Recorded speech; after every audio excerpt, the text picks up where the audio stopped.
உங்கள் கேள்வி என்ன? வாழ்க்கை என்பது என்ன? பிரபஞ்சம் உருவானது எப்படி? நம்மை உருவாக்கியது யார்? இதுதானே.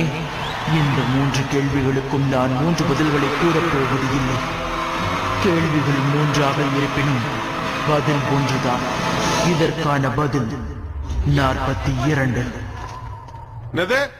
42ங்கிறது பதிலா?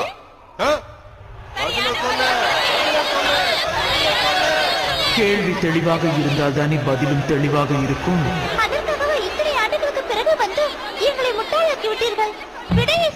கேள்வி சரியாக இருந்தால் தானே பதிலும் சரியாக இருக்கும். கேள்வியை சரியாக கேளுங்கள்.